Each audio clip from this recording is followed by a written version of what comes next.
General and Mrs. Amos and the Marines that are here at the barracks, which 3 years ago, before I got fired by General Amos as the Assistant Commandant, was our home.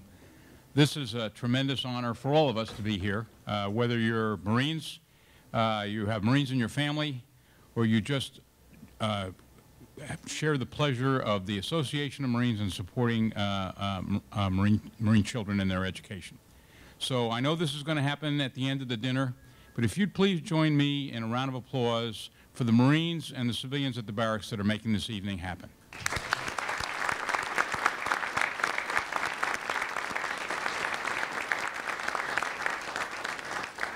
This is all about family. It's not only about the Marine Corps family, which, along with those Navy corpsmen who've served with Marines, it's our great honor and obligation, willingly undertaken, to help those in financial need, whether they are the children of our fallen angels, children of the seriously wounded, or just children of Marines who have honorably served their country.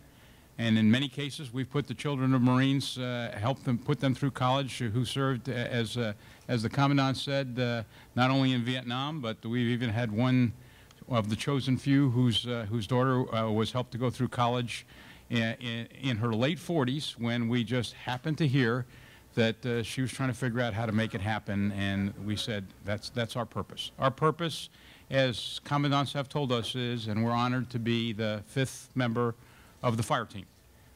We help with the home fires, while the Marines go and the sailors with them go and do the nation's bidding wherever the President may direct.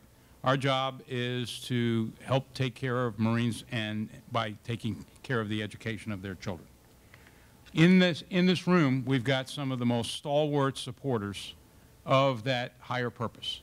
And talk about higher purpose for a moment, is that's what our military, soldiers, sailors, airmen, Marines, and Coast Guard, that's what they do, and we've seen it done so spectacularly this past week.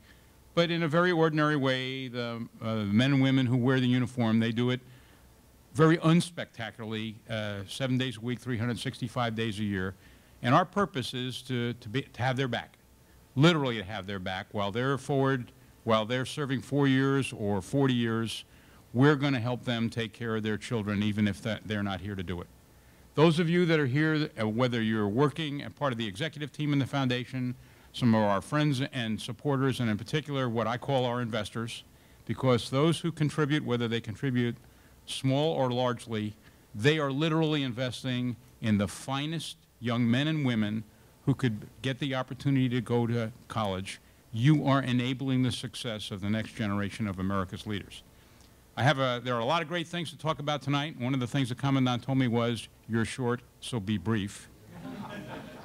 But this is a spectacular year. Every year that I've been a United States Marine is the best year over the last one, and this one certainly is it as I finish my first year as the chairman here. But this year is truly a banner year in many ways for the Marine Corps Scholarship Foundation. And this year, we are going to send a record number of scholars to colleges and universities across the country. Over 1,500 of America's finest young men and women are going to colleges and universities because you and thousands like you have enabled us to do what we do, which is have their back. God bless you. Thank you ever so much for what you do. It is a joy for me and the rest of the board and the executive team to continue to serve long after we hang up our 782 gear. God bless you, and Semper Fidelis.